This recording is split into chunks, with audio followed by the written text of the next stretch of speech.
এটা আমাদের দামোদর নদী, ঠিক আছে। এই দেখো, এটা নৌকা, এটা বড় নৌকা, এটা হচ্ছে ছোট নৌকা, মাছ ধরা নৌকা। ওইদিকে আছে, এটা হচ্ছে বালির চড়ি, ঠিক আছে।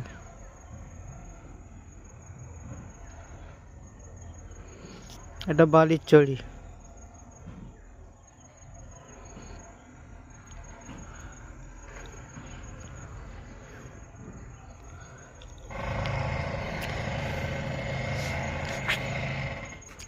যারা নদীর চান করতে চাও তো আমাদের ওই ভাগে চলে আসবে, ভালো করে চান করে চলে যাবে।